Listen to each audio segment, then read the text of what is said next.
Check 1, 2. Check 1, 2.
Hello, everybody. I'd like to welcome and thank everyone for attending the February 12th of 2024 Anthony Wayne School Board Education meeting. Carrie, if you could please call roll. Mr. Baden. Here. Mrs. Hopkmeyer. Here. Ms. McKnight. Mr. Miller. Here. Mr. Stom. Here. Can we all rise for the Pledge of Allegiance?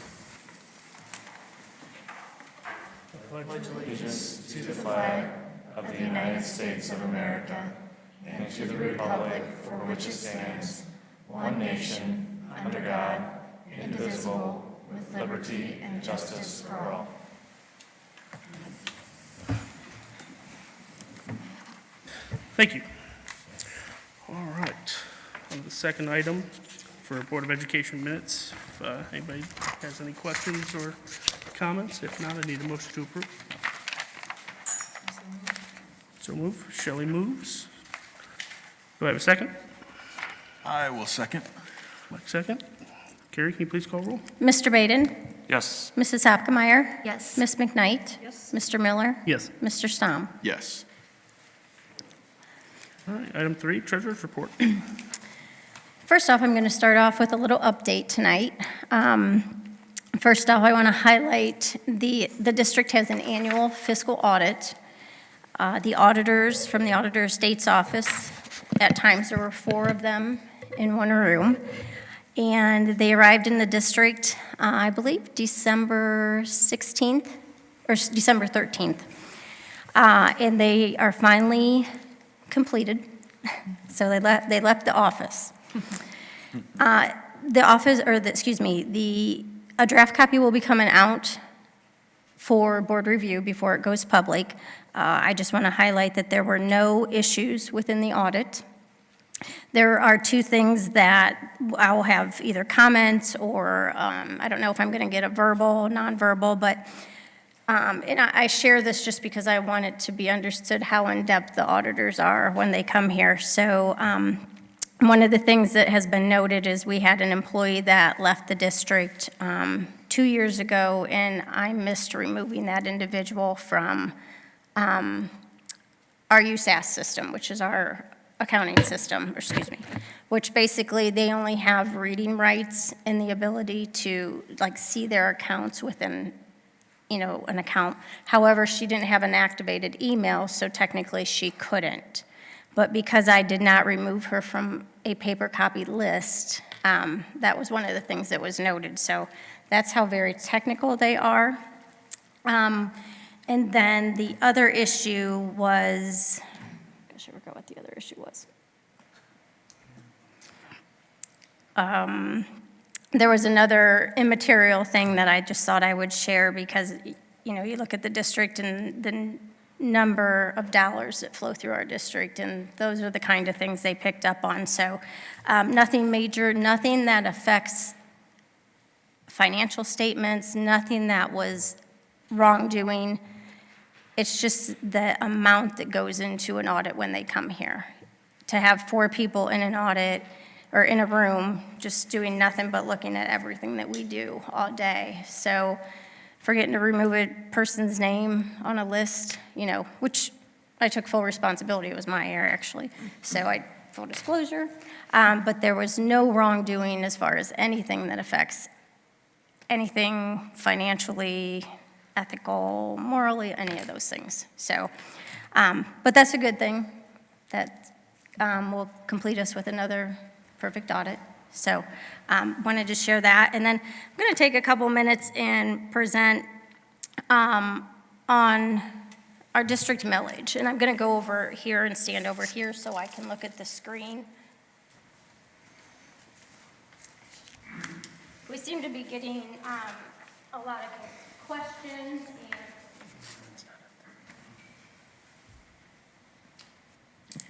questions and maybe concerns or misunderstandings or, and I'll be the first to admit it's very confusing when it comes to property taxes. So last week I had emailed the county auditor and asked him if he could help me simplify a document that I wanted to share. And it was a picture of a house. And I wanted to just show taxes back then, taxes moving forward. And I didn't hear from him for a couple of days, and he called me back on Friday afternoon, and he said, you know, I can't help you with this because there's nothing simple about taxes. And I'm like, great. And I signed up to do a presentation on Monday at the board meeting, so. But I'm going to start off with just some general things that I want to try and explain about how our millage works in the district when it comes to property taxes. Starting off with some general terms, what a mill is. Mill is how property tax is measured. So for every $1,000 of property assessed value, we collect, or it equals one tax dollar. So from that, we have tax rate. The tax rate is the total property tax that it would take to raise what the rate we would have set in our district. So, and I'm going to come to this on the next screen, but I was trying to give you a little bit of background here. But it's what you would pay, whether you're a business, a homeowner, that is needed for the schools, libraries, parks, other municipalities within our district. That is what they have been, what's been approved, but it's the rate that's set and that has been voted on. And that includes both inside millage and voted millage. Anthony Wayne has 74.8 total mills as our tax rate. 3.2 of those are for Penna Career Center, so those follow Penna, so those are not local tax dollars. Go to the next screen. The flip side to the tax rate is the effective tax rate. The effective tax rate is the rate after a tax reduction is applied, and that is Ohio legislation from House Bill 920. And this was passed in 1976, and this reduces your millage rate. So we never continue to just receive dollar, dollar, dollar. And I think that's where sometimes people get a little confused as how it works. And you've probably heard Dr. Fritz talk about how we have the lowest taxes in Lucas County, and that's very true because our tax rate is 74.8, which I just shared, but our effective millage is 32.98 mills. So that's what people are taxed on in our district.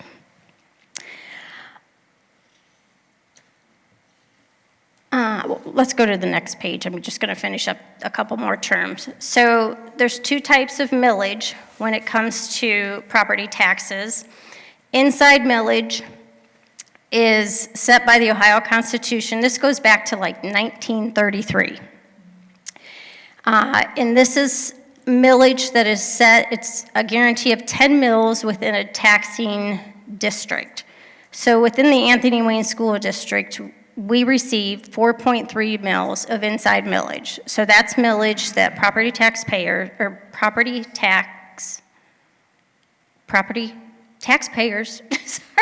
I'm like thinking and talking and nothing's coming out right. But that's what taxpayers pay, is the 4.3 mills. For us, that's in the difference of that between the 10 and the 4.3 is what's paid to other municipalities. So it could be the Village of White House, the City of Waterville, Monclova Townships, all of those make up that 10 mills. Our 4.3 mills is broken down between 2.1 mills goes to the general fund and 2.2 mills go to the PI fund. And then the outside millage, this is the one we're most common with. This is basically anything that's not allocated by the state. So this is voted millage. So this is when we come to you as taxpayers and ask you to approve a levy, which we are doing now. That is voted millage. That's where this comes into play. Currently, we have 64 outside mills to the general fund and 3.3 to the bond retirement fund. Now we'll go to the summary of all of that to see what this looks like for Anthony Wayne, because it's much easier to see as we look at this next screen. So this kind of summarizes what I just said in numbers. I was going to say, sorry, I can't right now. The first thing I want to point out is you can see we have the general fund, the permanent improvement fund, and the bond retirement fund. So those are three funds that are funded through real estate taxes or property taxes. The most common is our general fund, and that is when we say that we're going for an operational levy, that pertains to our general fund. This is where those funds go. You'll see right under the general fund, there's an inside millage that has unvoted of 2.1 mils, which I just shared that we have 2.1 mils there, and then we have down below under the permanent improvement, we have inside millage there of 2.2. The dollars associated with each of those are what that brings into the district annually. That is the number that we see increase during reappraisals and triennial updates. Other than that, the rest of the numbers on here where you see the continuing levies, and I'll share the first one on continuing levies is 1976 for voted mills of 27.4, and I thought, wow, man. But looking back at that, that actually was 10 years worth of property taxes or levies that were passed prior to the House Bill 920 that went in. So that 1976 starts the year. And so all of those were consolidated based on the dollar that they were collecting. Now, the thing about the inside millage is the dollar changes on those, but the millage stays the same. The opposite on all the other levies is the dollar stays the same and the millage changes. So you can see the voted millage and then the effective millage, which the voted millage is also known as, that's our tax rate. But the effective tax rate, that is what is being collected on. So the best example of this, and what this does, this is all House Bill 920. This is reducing the amount, so we never get more than what that levy was passed for dollar-wise. So in 2013, which was the last time we asked for operating levy, we passed a levy for $4,750,000 for 4.9 mils. We still get that same dollar, but it's costing taxpayers less because now it only costs, or it's not only, but now it's 3.7 mils. So, and that's the effect of House Bill 920. The other thing on here is you can see we have an emergency levy. That has a different year on here because when we originally passed that, we voted that in 2003. It renewed for 5 years twice, then the law changed and we renewed it for 10 years. And we just did a recent renewal in 23 that was voted on. So we had no lapse in coverage for collection in 24. But that's been in place since 2003. Our bond debt was the other one, and I'll highlight this one. You can see the first item under bond debt. That is the levy, or the bond debt that is going off, that 0.8. That is the one that expires in 2023 that we're paying in 2024. So when we talk about the levy that we're proposing, we talk about there's millage rolling off in the bond retirement, and that is that millage.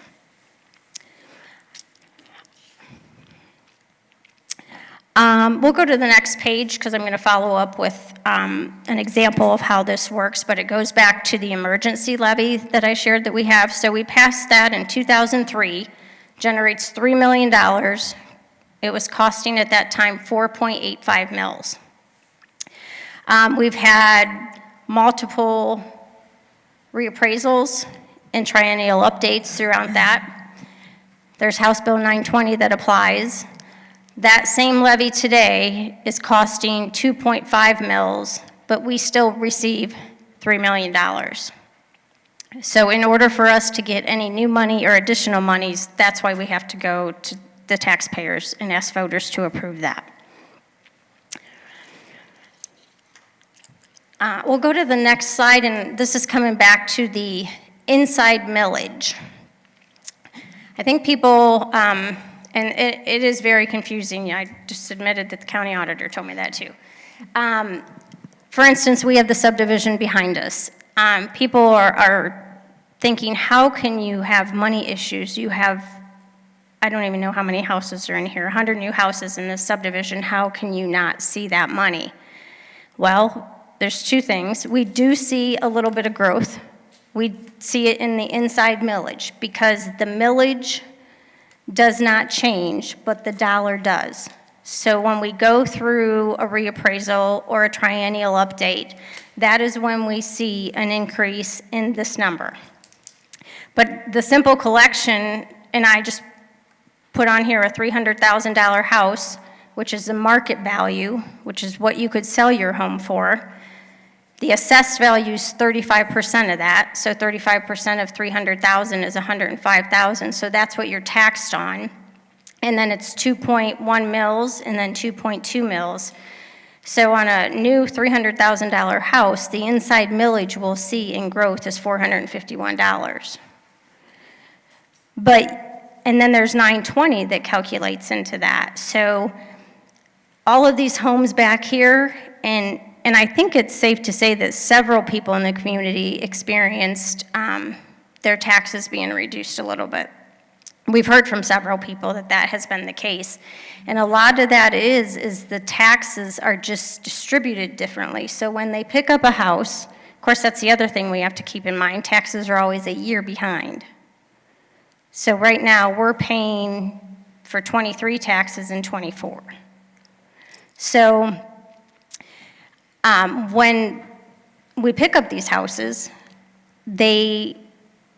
all they do is lower other people's taxes. And I don't mean lower, you might not see when I say lower, I hate to say that because I never want to look at their bill, but when we come to a couple slides up here, you'll see all the different things that are on a tax bill that affect that. And I think every time that there's an increase in their tax bill, they automatically sometimes think it's the school. And normally that's so because we're the largest part of that. But inside millage is where we see growth in those houses because all those other houses are protected under 920, House Bill 920. So if we had nothing else going on in the district and we had one levy that generated $3 million and all these houses came on, everybody pays a little less. So the other part of that is they say to make it fair so everybody pays their fair share and no one pays more than they should. Going to the next screen, I'll just share that this is just a graph that shows how our inside millage has been over the last 10 years. You know, it's a steady increase, but those are mainly just picking up the new construction. So you can see on a $300,000 house, we roughly get $450. So the next page is just, and I think this is a great resource. If you haven't used it, I would encourage you to do so. If you go on Aries, click on the Aries box, you can search through your address, owner, parcel number. I have the best luck through owner, but sometimes they can't find me. Go ahead. So if you go on the left side, when you go in there, you'll see where you can choose tax distribution by fund and levy. So if you go to by levy, you can see this is the first page that comes up. So on this particular property, I highlighted the bond that is going off. And don't focus when you look at that,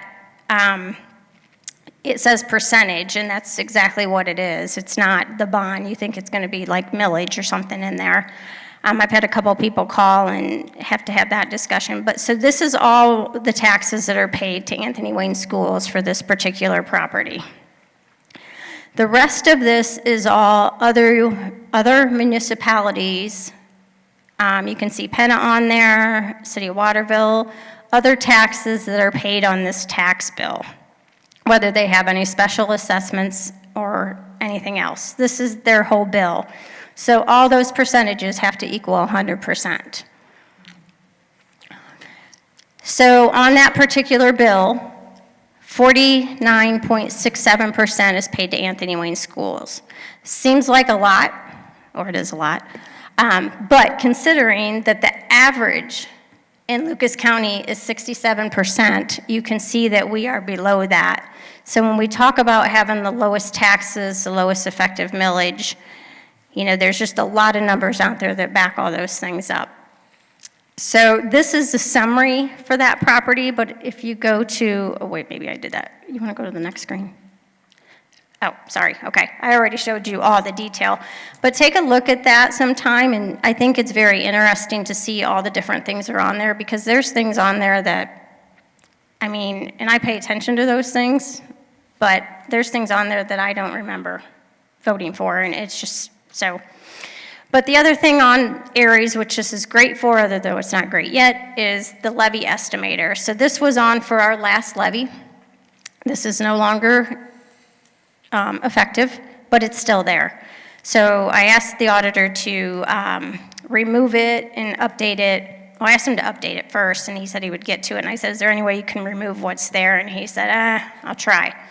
So just don't look at it yet, but as soon as we get word, he'll send me an email, and we'll put that out there that you can go on and see what the levy's going to cost you.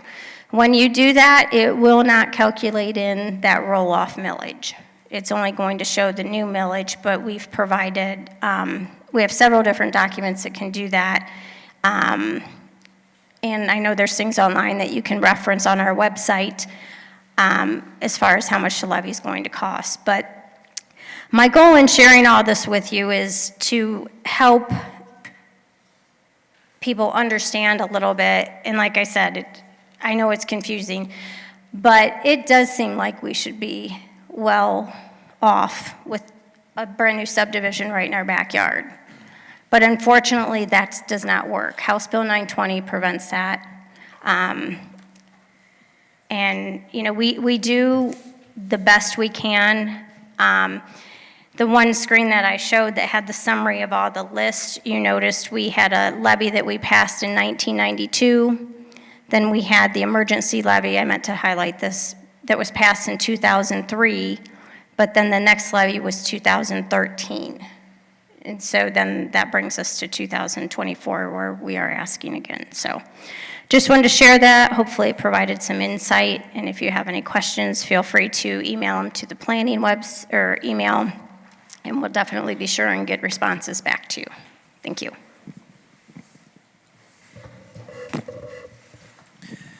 It's also important to note that as we talk about those numbers, right, it fits into the conversation we had at the last board meeting in regards to, you know, in our school district, we have the lowest funding per student of any of the Lucas County schools. We have the second lowest operating expenses per student in Lucas County. And as Carrie mentioned, we have the, you know, lowest school taxes per $100,000 of home value in Lucas County. And when you look at that, we understand that a new levy is a burden, tax burden for all of us that own homes in our district. And we appreciate that affects families in different ways. Our goal is to try to do the best we can with the funds that we have. And I think as we've tried to describe based on data, I think we've demonstrated that. And when we look at the product of what we do, in a sense of we're here for students, right? We work with our students to make sure they're ready upon graduation, to do what they can. We're individually as a district not going to change what's happening in Columbus as far as school funding. You know, it's based on a variety of factors. We've tried to influence that conversation. Carrie and I both serve on legislative committees and try to influence that conversation in Columbus. But ultimately, we have to work within the means that we have. And we understand that there's going to be people for and against the levy. We just know at this time we do need additional funds to do what we do. And if we don't have those funds, we obviously have a plan in place because it was required to be there by the Ohio Department of Education and Workforce Development, and ultimately we'll have to put that in place. That's the reality of our financial situation moving forward. So I didn't mean to jump in No. there. I just wanted to point those things out and how it relates to your conversation, Carrie. Yes. Next on the agenda is to approve the monthly financials for January 2024 as presented. Item C is to approve the items for disposal from Lyell Catholic Schools per their letter dated January 29th. We do this because we have auxiliary funds that flow through Anthony Wayne. They go on to the ESC. Those expenditures are made at the level of the ESC, and then all the reporting is done back to the school, which includes approving their items for disposal. So I would ask you to approve those. Under item D is to approve a grant, ESSER grant, an additional $60,000 for an application that Waterville Primary submitted. They were awarded. This will be used this summer for the summer school program and extended learning. And these funds have to be spent by September of 2024. So there's no carryover with these funds. The last item I have is to approve another grant that was awarded. This is something that Mr. Hamady completed an application for. It's the Attorney General Ohio Technology Link Grant. This was received in the amount of $25,440.98, and this will be used for security cameras and network video recordings at the high school. So if there's no questions, I have items A through E. I'm sorry, that equipment for that, through that grant will, at the high school, will replace what we have. So we got some stuff that's becoming outdated, and end of life, and so we thank Mr. Hamady and his department or Dr. Hamady for doing that and submitting that grant so that we can secure that and get those resources for the high school. Does the board have any questions, comments? Not any motion to approve? I'll move to approve. Jeff, in a second. I'll second. And Carrie, when you're ready, can you please call roll? Mr. Baden? Yes. Mrs. Hopkemeyer? Yes. Ms. McKnight? Mr. Miller? Yes. Mr. Stamm? Yes. Thank you. All right, item 4, Superintendent's Educational Reports. College Hess. Thank you. First, we're going to have a presentation by Dr. Pfefferly and Mr. Connor. So if you guys want to come on up, they're going to talk about College Credit Plus.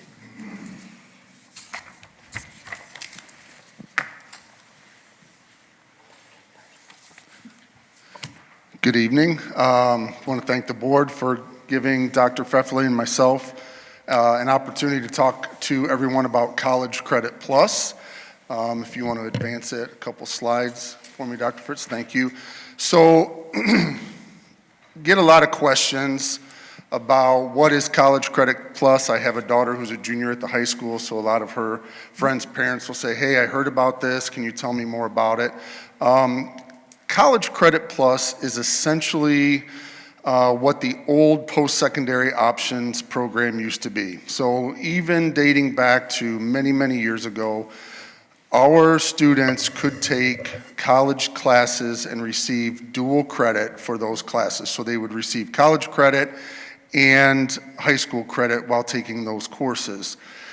During the 2015-2016 school year, post-secondary options was updated into what is now called College Credit Plus. And essentially what College Credit Plus is it is a program that allows students in grades 7 through 12 to earn transcripted college credit by taking college courses and also earn high school credit as well. So you think of it as kind of a dual credit opportunity.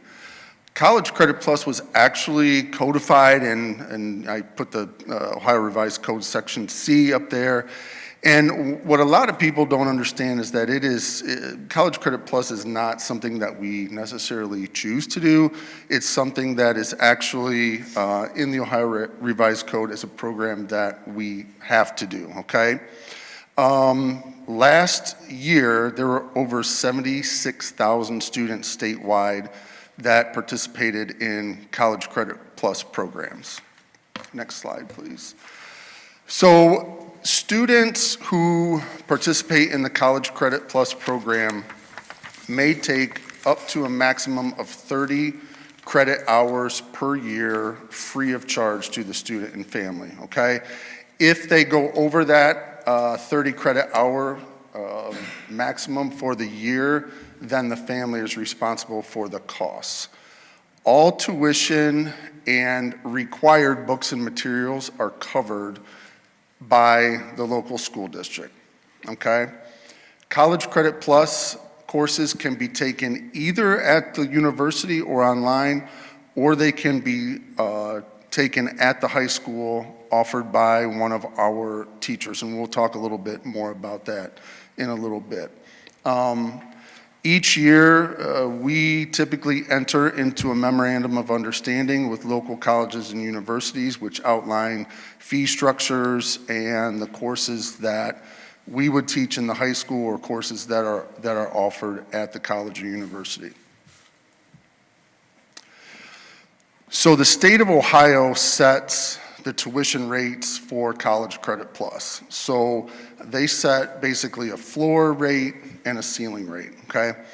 And the easiest way for me to explain this is that we teach a variety of College Credit Plus courses during the regular school day at Anthony Wayne High School. We've had teachers that get approved by those colleges and universities to do that.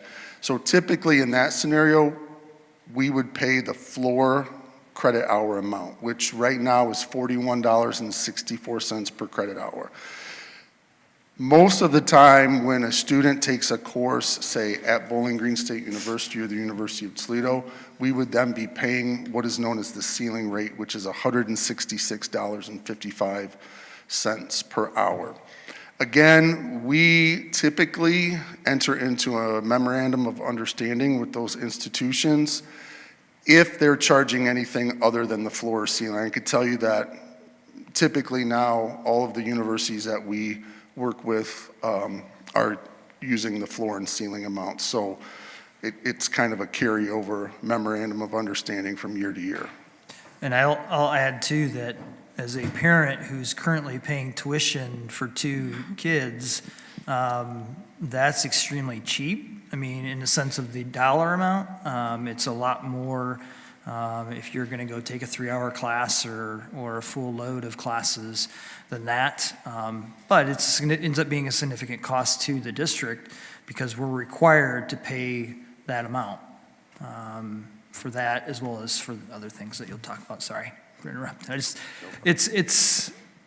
It seems, as you add it all up, it seems expensive, but when you compare it to what a student would be paying at that level, it is lower, definitely.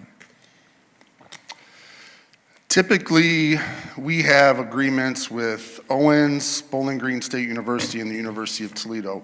We've had some situations in the past where we might have an agreement, say a student wants to go to an Ohio State or a Lourdes or a Northwest State, and we do those kind of on an individual basis, but the majority of our students take College Credit Plus courses through one of those 3 institutions. There's really no recourse. I mean, if a student wanted to go to, say, Ohio State, there's really nothing in the legislation that allows us to deny that participation. So we typically try to work with those students and families. But again, those are kind of one-offs, individual type agreements with those families. Thank you. So for those who don't know me, my name is Kevin Pfefferle. I'm the principal at Anthony Wayne High School. So I'm going to talk a little bit about some specific numbers, enrollment, as well as some risks and rewards, and then what it looks like for students to become enrolled in CCP. So one of the questions I get quite often is, are we behind if we're not doing CCP when our students are in school? And here's a quick breakdown of some numbers. 95% of our students doing CCP are juniors and seniors. And personally, in my humble opinion, that's a pretty good breakdown of where students should fall out in terms of attempting that first couple of classes of college level work. It should be junior or senior year, in my personal opinion. That doesn't mean it's wrong if they're doing it prior to. That's where we really lean heavily on the student as well as the family to make sure that that is the right choice for them. Some of the risks and rewards, again, that go with CCP is, yes, you're getting higher education at a discounted rate, which is nice, but you're also starting that college transcript. You're entering into an agreement with that university that you're taking their content and their material, their curriculum, and it's at a workload that is expected of a college student. So that can be a lot for a student who's not prepared with the appropriate organizational skills, executive functioning, those types of things. So yes, the savings there is very enticing and incentivized, but there's an awful lot of risk that goes with that. So too soon can be a detriment. So that's just the purpose of that slide. 95% of our students are juniors and seniors that are doing that. This is another breakdown. We don't have all of our spring Owens data just yet, but to give you an idea where the predominance of our students involved in CCP lie is with Owens, University of Toledo, and by and large Bowling Green State University, and you'll see why here in just a moment. So at Anthony Wayne High School, so this is CCP offered at our physical location in our building during our school day by Anthony Wayne High School staff. So again, those teachers have to go through a process. That's in the next slide, but this gives you an idea of the number of students that we have enrolled in these CCP courses in our building at the high school. So again, all of these courses are either going to be BGSU or Owens courses, and I believe the Owens courses are on the next slide. So that's a list. Our DECA program is a big part of what's involved with the Owens CCP courses that we have at the high school. So teacher requirements, we have, I believe, 10 certified to teach CCP right now, maybe more than that. We have 9 currently teaching our courses at the high school. What does it take to do that? It varies by the institution. BGSU has their requirements, Owens, Toledo, and so on. Typically, that's met with a master's degree in the content area. Not always. There are some ways around that. Again, that staff member will work with that university to determine if they meet qualifications. They're typically assigned a mentor through that university. And then again, they're instructed to follow the curriculum that the university requires for that course. Again, another breakdown, really kind of the important piece on this slide here is the options that students are able to take CCP. So it's campus, online, which a lot of students, that works great because as you're trying to navigate a schedule of I've got a math class at the high school, I've got a social studies class at the high school, but then I want to take an elective class that may not fit in my high school schedule, well, I can take that online, and that frees them up in their schedule. And that is good, and it does work in many ways. Again, think about your son or daughter, and if they're capable of working at home by themselves online without any oversight or supervision, that works for some and it doesn't work for others. So you have to think about those things, again, part of the risk rewards. Student requirements, so this is the one where we get into those risk reward conversations quite a bit. There is a counseling video.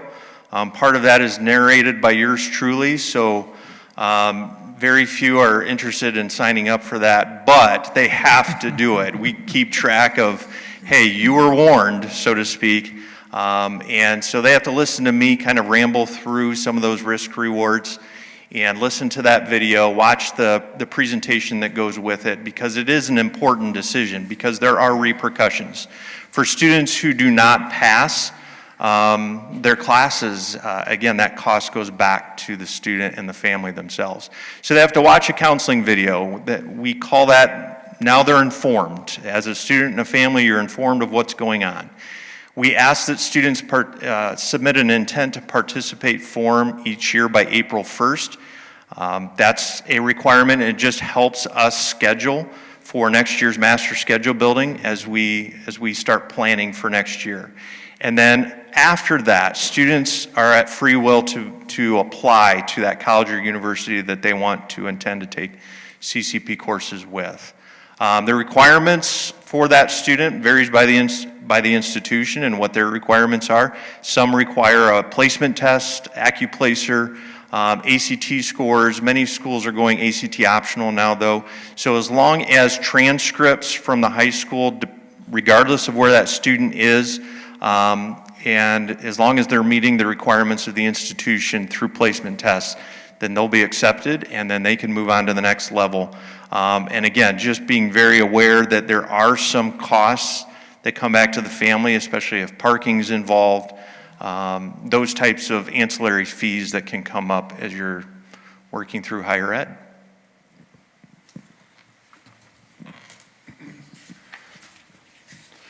So this is a 3-year cost analysis for the College Credit Plus program for the prior 3 fiscal years. So you can see, obviously, the main cost incurred is for tuition fees to the various institutions. And then we have, again, books and required materials. So the last 3 years, total cost for the College Credit Plus program is about $960,000. We actually, at Anthony Wayne High School, believe it or not, have a little bit of almost kind of like a bookstore, if you will. So when College Credit Plus first came out in the 15-16 school year, obviously when we started looking at purchasing books through the college bookstores, those costs were pretty astronomical. If any of you have taken a college class recently and gone to the bookstore with your schedule, you know what I mean. So we worked with our cashier at the high school at that time and put in place, I think, a lot of really solid cost-saving measures where we look for textbooks at different vendors. They might be on Amazon or direct through the publisher. If a student takes a CCP class first semester, the cashier will get that book back from the student, kind of keep it in her office, and then when we look at second semester classes, oh, you're taking this class and now we can use that book again. So we've really tried to, especially with the resources and materials, implement as many cost-saving measures as we can. This is just kind of a little graphic of the fall, and so again, we break down the courses, and we were able to save about $1,000, $1,085 by reusing different materials that we had left over from previous students who took CCP classes. Next. And then this spring, for this semester, we were able to save about $2,240. Now, again, with the numbers I showed previously, $3,200, $3,300 doesn't seem like a lot, but year to year it does add up. And again, we try to do that to be as fiscally responsible as we can with those resources and materials. Just threw up a couple links here. The high school's done an excellent job of creating a College Credit Plus page on the website. There's a lot of information on there for students and families if they're interested in the College Credit Plus program. I also linked in the website for the CC page for the Ohio Department of Education and Workforce Development, as well as the Ohio Department of Higher Education. So I'm sure we can get this presentation posted on our website, and if anyone had or wanted to read up more on College Credit Plus, all of those links will be available. Thank you. Questions for these two gentlemen? I noticed the trend for the last 3 years, the dollar value is going down. Is that maybe just an opinion? Like, where do you see the trends going over the next few years? Are less people taking college credit in general, or is it gonna be, do they foresee So I will tell you, over the last couple of years, the colleges and universities that we work with have really stayed true to that floor and ceiling amount. So I think that has stabilized the costs a little bit. I was just working and just had an email exchange with Toledo today, and they're going to stay with the floor and ceiling amount again. So I think that has helped. I'll let Dr. Pfefferly speak to the enrollment. Yeah, I would say it hasn't changed a ton. Again, our graduating classes, 85% approximately go on to higher ed. So we see that pretty consistently from one year to the next in terms of CCP enrollment as well.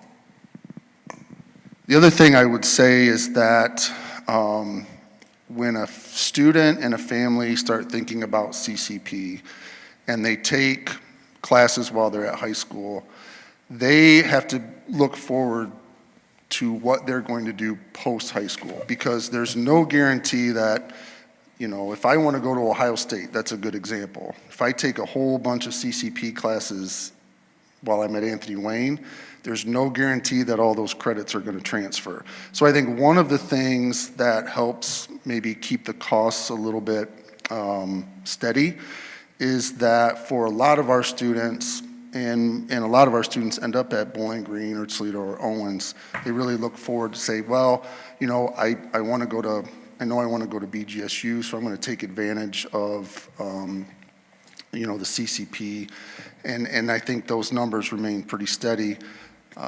So, that could be one additional reason for that as well. Yeah. How does the grading work? Does this work like an honors course? So if a student takes a College Credit Plus course in the same subject area where we would have an honors level course, then the CCP course is on a 5.A, just like our honors courses and AP courses. But if it's not, then it's on a 4. Correct. If it is not, it's on a 4. Thank you. And typically, you're going to have your college courses, especially at the universities, when you go and take it there or online, it's going to be a little bit different than your high school experience, as far as the projects or tests and things like that, too. And I think the high school does a great job of informing parents and students about that, and trying to have them understand that you might be sitting in a classroom at a institution with all kinds of different students. There could be one that's 40, or, that's what you're going to get when you go to college, right? And ultimately, you could be exposed to different things, and I think they do a great job of explaining all of that to them during that presentation. How do grades work if it's a pass-fail course, say like the beginning writing courses at UG?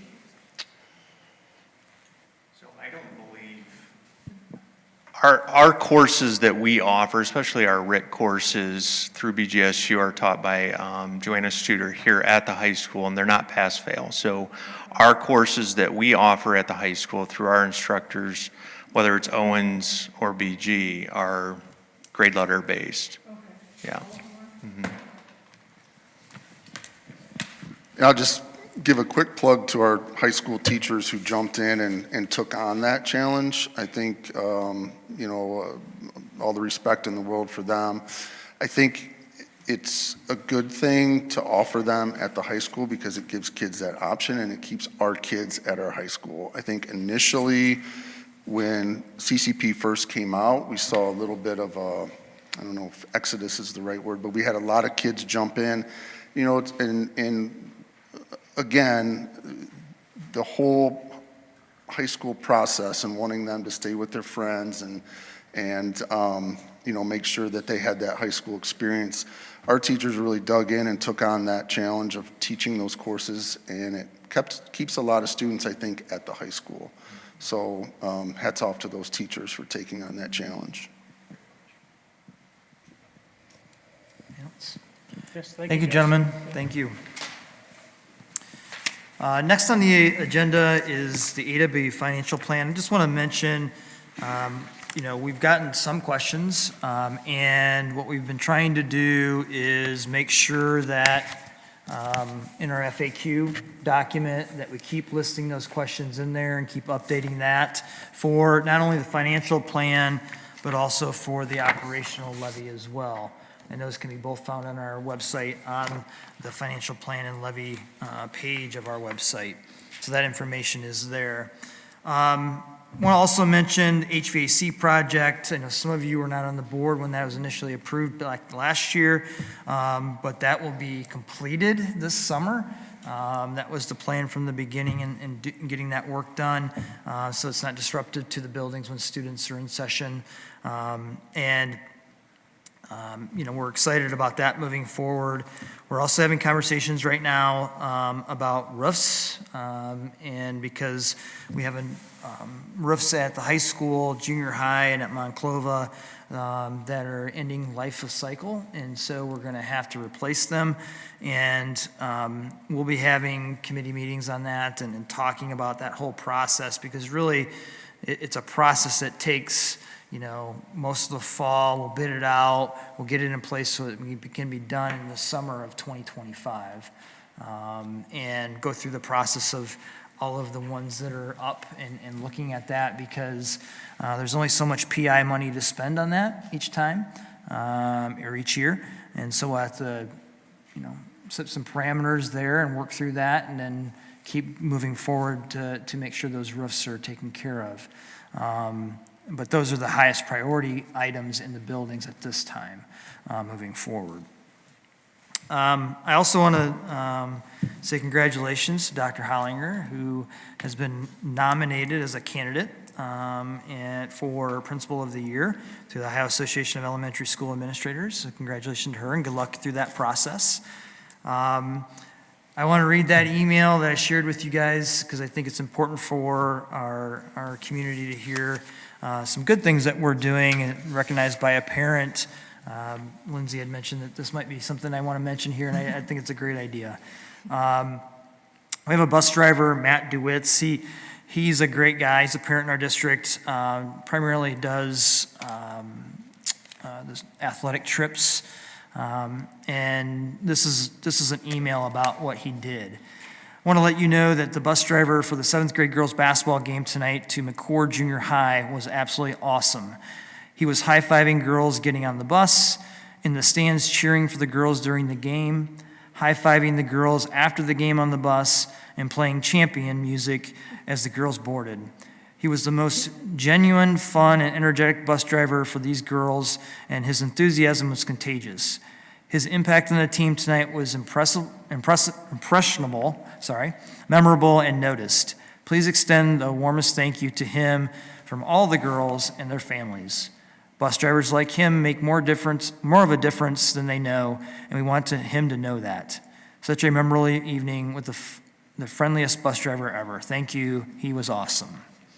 So congratulations to Matt for being recognized. And he's got, the first day I think he worked, our transportation director sent me a picture of him. He had the classic bus driver outfit on with the bow tie. And, Like a chauffeur. yeah, so kudos to him, and thank you for the parent who recognized him.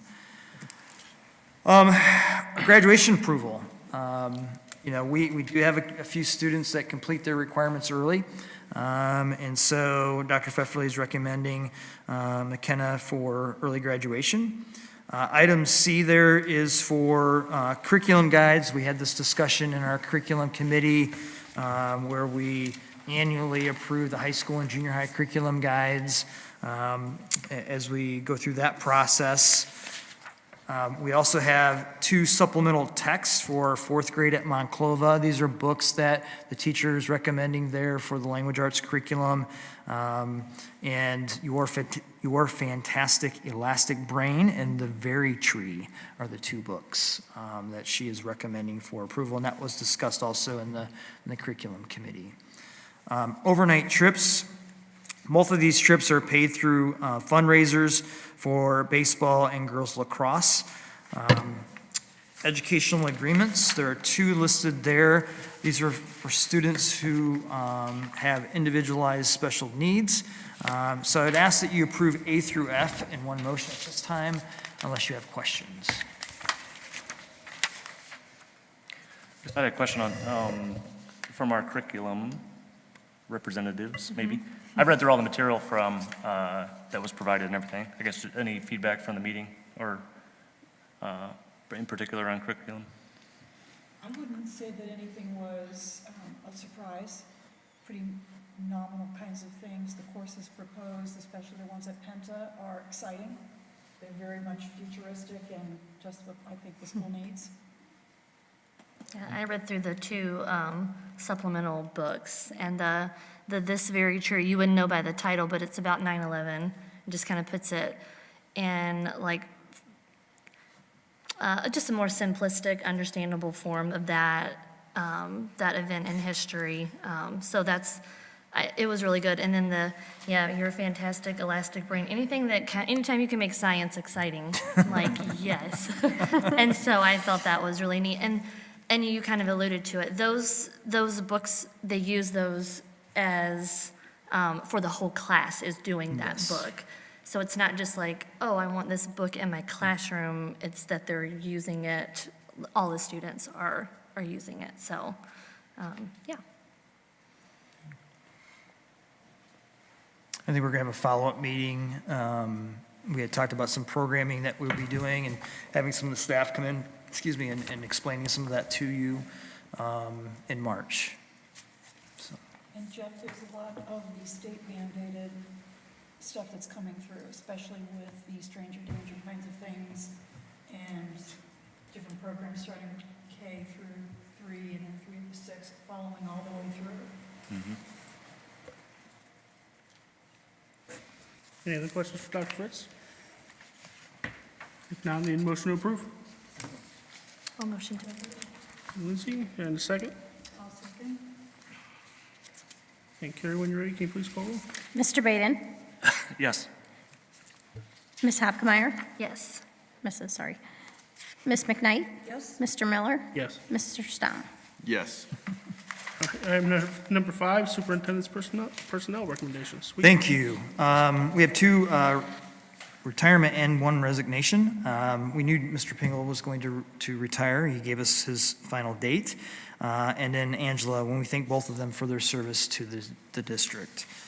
Item B, substitute. Sorry about that. I got mixed up there.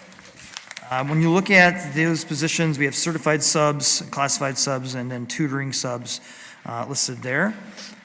We have volunteers to approve tonight for baseball and DECA. It was nice to see some of our former students come back and help out with athletics as volunteers. So that's what we have in personnel recommendations tonight. So I ask that you approve A through C in one motion unless you have questions. I just want to make a comment. I think I've said this before. I always like reading the resignation letters and the retirements, and it's a testament. Mr.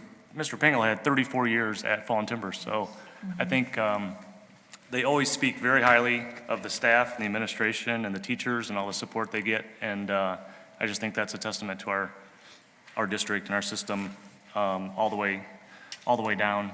And, you know, the impact, they like to talk about the impact to the kids that they've had over the years and that they've seen later in life, and I just think that's a really neat, you don't really have to say anything when you're, when you sign your letter that I'm done, but they take the time to thank the district for that stuff, so that's just a testament to the good product we've got.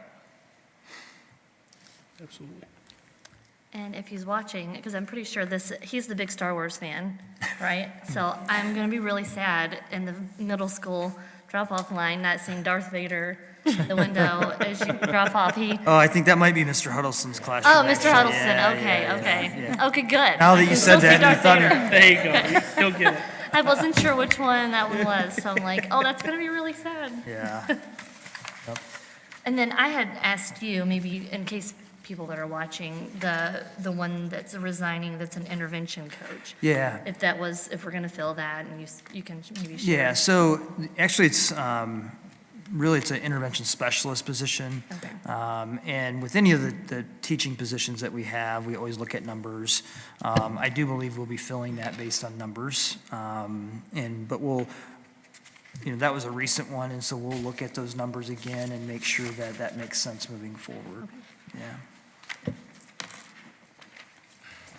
And we'll be having those conversations as we go through, as I was mentioning earlier to you, that we do a lot of stuff in the next few months, especially through May, of personnel and all of those types of things to get ready for that next school year. So those will be discussions I'll be having with all of you.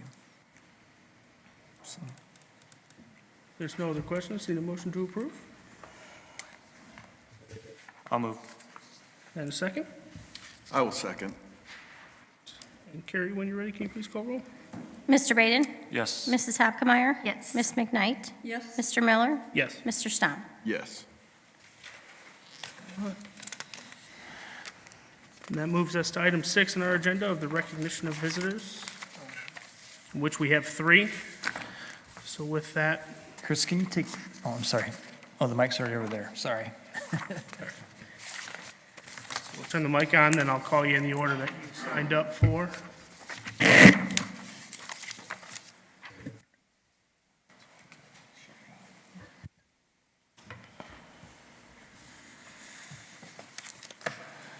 Perfect. Thank you so much. All right, first one we have is Frank Dudas. You're up first. My name is Frank Dudas, 11850 Stiles Road. I know it's been about a month and a half since you guys got sworn in, and in the words of Chris Berman from ESPN, let me be the last to congratulate you guys for making it to the school board, and also congratulations to Mr. Miller for being nominated president. Thank you.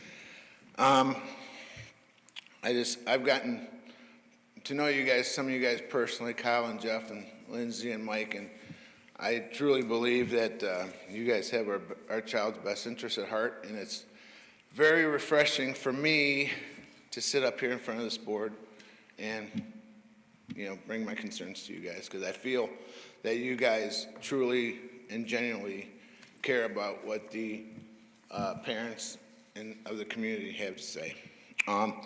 It was also really refreshing last month. I listened online, and it was very humbling with Dr. Fritz's presentation. I thought he did a great job. I thought he showed some vulnerability, which I think us as a community and me as a person really appreciate. I appreciate what you guys are doing and what you guys put forward if the levy doesn't pass, and where our school is going to be going. So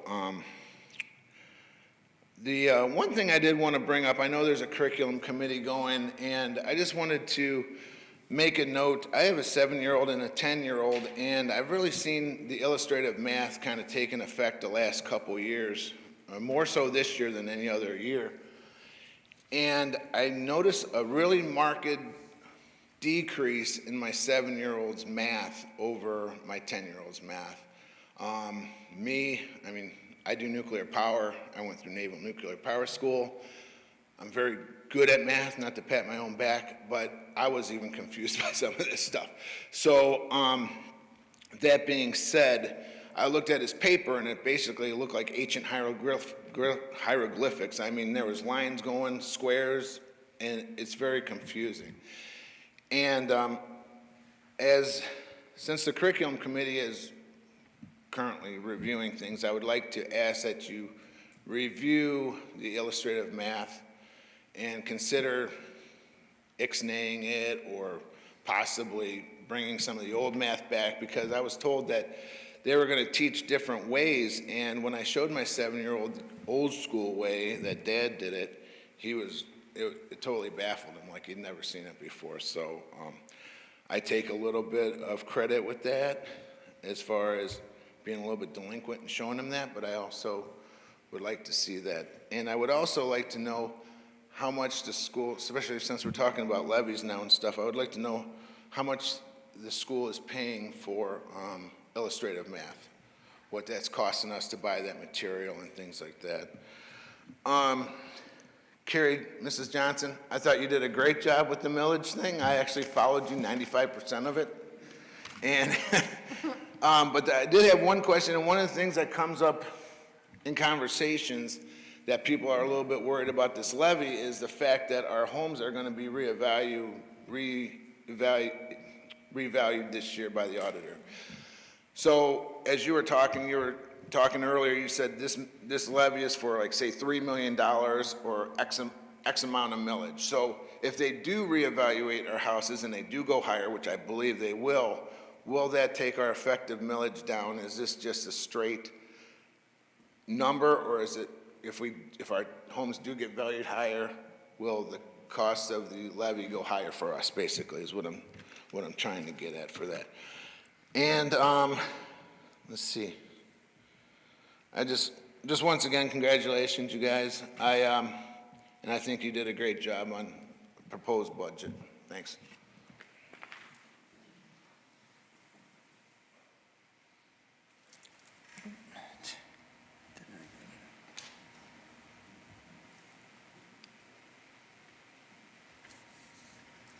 Thank you, Frank. She's going to pass. You can pass, not a problem at all. So next would be Todd Meyer. So, interesting presentation so far. I'm Todd Meyer, been in the community for 20 years. We live in Stonebrook Farms. It's come to my realization that I am not as prepared as I would like to be, because my understanding is that some of the proposed cuts that you've made are present on the website. Is that correct? Yes. Okay, well then I'm not going to go through all those. I'll take that action for myself, and I'll go out there and educate myself. However, the comment was made in this presentation earlier that, you know, we need money to do what we do. I believe that's a very close representation of what was stated. Well, once I have an opportunity to look at the cuts that you've proposed, or the budgeting that you've proposed, whatever word we're going to use, I'll have a much better opinion of how deep those reached. But, you know, we all have to work within our means. Blank checks don't exist. So I would have an expectation that that list is fairly aggressive. If it is, then you guys are, you know, my hat's off to you. But if it's focusing on things that are just going to apply leverage to the community for some of the things that they enjoy the most, I think that's weak. I will hold judgment until I get an opportunity to review that. So ultimately, we just want there to be accountability for all the choices that are made, buildings that are built, proposals that are proposed. We really want, as a community, and I believe we stated that pretty clearly with the last levy percentages, pro and con. Roughly two-thirds of the township said no. That should send a very clear message. So I will hold from what I was originally going to ask. I am going to educate myself on what changes you are proposing to reduce the cost, but I am going to look and perhaps be back in touch.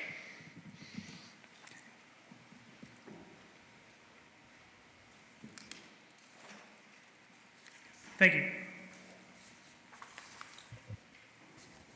With that, that is the rest of our visitors that would like to speak. We do need a motion to adjourn to executive session. With executive session, you guys are more than welcome to stay here. We're not going to be conducting any more business as of today. So after executive session, we'll be done with the meeting. So feel free to stick around if you'd like. If not, feel free to go home. I do need a motion to adjourn to Shelley, and a second. Second. Carrie, can you please call roll? Mr. Baden? Yes. Mrs. Hapkemeyer? Yes. Ms. McKnight? Yes. Mr. Miller? Yes. Mr. Stomp? Yes.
Roll.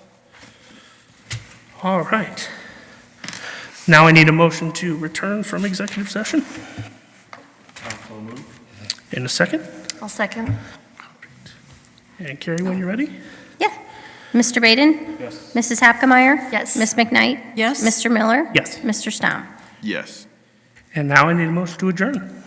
I'll I so motion. Oh, go ahead. I'll motion to adjourn. In a second. I'll second. Perfect. And Carrie, when you are ready. I'm sorry, was that Lindsay? Okay, I'm sorry, I couldn't hear over here. Mr. Baden? Yes. Mrs. Hapkemeyer? Yes. Ms. McKnight? Yes? Mr. Miller? Yes. Mr. Stom? Yes.